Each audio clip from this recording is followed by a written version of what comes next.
الحمدللہ رب العالمین والصلاة والسلام علی سید الانبیاء والمرسلین اما بعد فاعوذ باللہ من الشیطان الرجیم بسم اللہ الرحمن الرحیم۔ الحمدللہ عز و جل ہمارا مدنی قاعدہ کورس اس کے 7 اسباق گزر چکے۔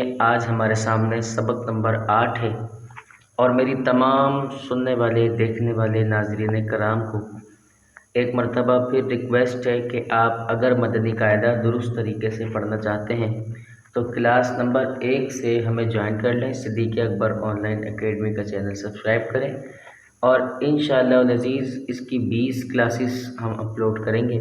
پوری کی پوری 20 کلاسیں آپ اٹینڈ کر لیں تو انشاءاللہ اس کا فائدہ آپ کو یہ ہوگا کہ جب بھی آپ قرآن مجید فرقان حمید کی تلاوت کریں گے اس کے تلاوت کرنے میں آپ کو خود اعتمادی اور بہت ساری چیزیں آپ کو پتہ چلیں گی اور آپ کو قرآن مجید پڑھنے میں کافی آسانی رہے گی۔ تو آئیے بلا تاخیر کلاس کا آغاز کرتے ہیں۔ سبق نمبر 8 کھڑی حرکات آج ہمارے سامنے موجود ہے۔ بہت ہی آسان سبق ہے، اس کو بالکل بھی مشکل نہیں سمجھنا۔ کھڑے زبر، کھڑے زیر اور الٹا پیش کو کھڑی حرکات کہتے ہیں۔ کھڑی حرکات حروف مدہ کے قائم مقام ہے، اس لیے کھڑی حرکات کو بھی حروف مدہ کی طرح ایک الف یعنی 2 حرکات کے برابر کھینچ کر پڑھیں۔ اچھا، کھڑی حرکات حروف مدہ۔ حروف مدہ کا ہم سبق نمبر 7 میں بہت اچھے طریقے سے تذکرہ کر چکے ہیں، تو آپ سے گزارش ہے اگر آپ نے سبق نمبر 7 کو پڑھنا ہے سمجھنا ہے تو اس سے پہلے والا سبق اپلوڈ کیا جا چکا ہے، آپ وہ ویڈیو بھی ایک مرتبہ ملاحظہ کر لیں تو انشاءاللہ العزیز آپ حروف مدہ کو اچھے سے سمجھ کر سبق نمبر 8 کو بھی بخوبی پڑھ سکیں گے۔ ٹھیک ہے جی، بہرحال ابھی میں مختصر کرتے ہوئے آپ کو اتنا بتا دوں کہ کھڑی حرکات کو حروف مدہ کی طرح کھینچ کر پڑھیں گے۔ ٹھیک ہے جی، جیسے کہ با الف زبر با، تو با کھڑا زبر بھی با، ان دونوں کے کھینچنے کی مقدار بالکل ایک ہے، جیسے کہ دیکھیں یہاں پر موجود ہے فا الف زبر فا، فا کھڑا زبر فا، ان دونوں کی لمٹ ایک ہے، یعنی جس مقدار میں ہم حروف مدہ کو پڑھیں گے بالکل اسی مقدار میں کھینچ کر کھڑی حرکات کو بھی پڑھیں گے۔ بہت آسان سبق ہے، آپ اس کو ریڈ بھی کر لیجئے گا۔ اگر آپ کے پاس مدنی قاعدہ موجود نہیں ہے تو پلے اسٹور سے جا کر مدنی قاعدہ سرچ کریں، بآسانی آپ کو اس کی اپلیکیشن کے ذریعے پورا قاعدہ میسر ہو جائے گا۔ تو اچھا دیکھیں اس میں تیسرا پوائنٹ جو کہ بہت اہم ہے، اس سبق میں بھی حروف قریب الصوت یعنی ملتی جلتی آواز والے حروف میں واضح فرق کریں۔ تو یہ واضح فرق کرنا ہے، جیسے کہ تا تو میں فرق، زا زال غو میں فرق، ٹھیک ہے، ثا سین صاد میں فرق، دال ضاد میں فرق، کاف قاف میں فرق، ہا حا میں فرق، اسی طریقے سے حمزہ عین میں فرق۔ آئیے تختی کو پڑھ لیتے ہیں، تھوڑا سا اس کو سمجھ لیتے ہیں۔ اچھا، یہ تو قواعد تھے جو میں نے آپ کے سامنے ابھی ریڈ کرے، ٹھیک ہے۔ اب ان قواعد کے مطابق ہم نے اس والے سبق کو پڑھنا ہے۔ قواعد کیا لکھا ہوا ہے؟ کھڑی حرکات کو حروف مدہ کی طرح ایک الف یعنی 2 حرکات کے برابر کھینچ کر پڑھیں۔ اب ایک الف یعنی 2 حرکات کی مقدار کتنی ہے؟ اب ایک الف 2 حرکات کے برابر ہم نے اس کو کھینچنا ہے، یا آپ یہ سمجھ لیں کہ اس کو 2 سیکنڈ لے لیں آپ۔ با زبر با، یہ 1 سیکنڈ ہو گیا، تو اب با کھڑا زبر با، یہ اس کی لمٹ ہے 2 سیکنڈ یا 3 سیکنڈ کی، ٹھیک ہے، حروف مدہ کی۔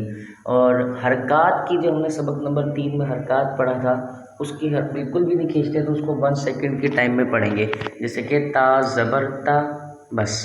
اب تا کھڑا زبر تا، تا کھڑا زیر تی، تا الٹا پیش تو، تا تی تو، تو کھڑا زبر تو، تو کھڑا زیر تی، تو الٹا پیش تو، تو تی تو۔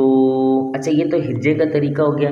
آپ ایک لائن جیسے آپ نے ابھی سنی ہے تو آپ نے پورا ہجے سے ہی پڑھنا ہے، ٹھیک ہے، اس کو اچھے سے پڑھنے کی کوشش کرنی ہے۔ حروف قریب الصوت ملتی جلتی آواز والے حروف میں واضح فرق کرنا ہے۔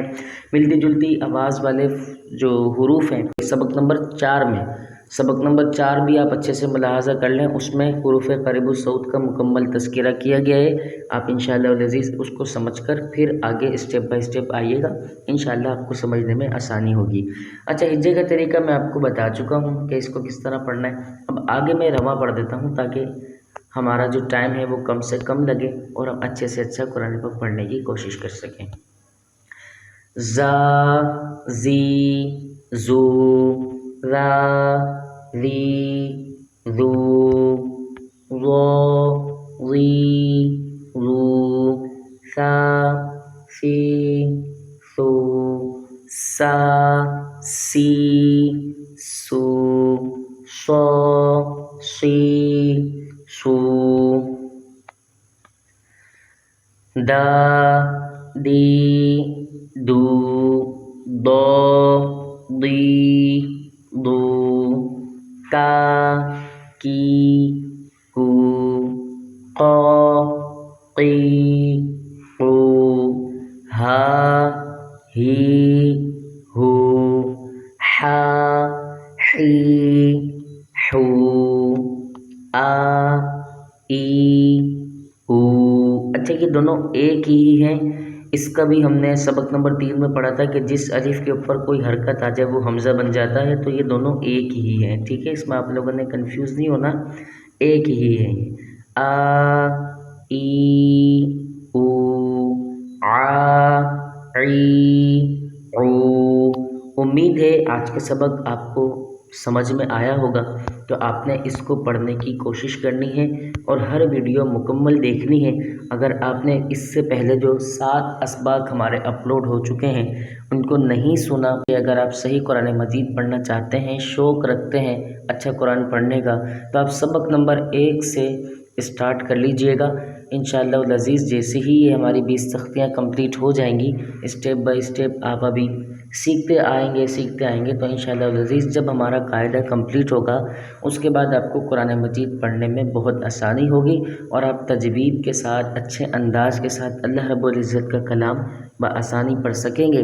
اللہ تبارک و تعالیٰ کی بارگاہ میں دعا ہے کہ اللہ کریم ہمارے اس عمل کو، اس کاوش کو اپنی پاک بارگاہ میں قبول منظور فرمائے اور ہم سب کا ظاہر بشرع باطن باخدا بن جائے، اور اللہ تبارک و تعالیٰ ہم سب کا خاتمہ بالخیر، خاتمہ بالایمان فرمائے۔ السلام علیکم ورحمۃ اللہ۔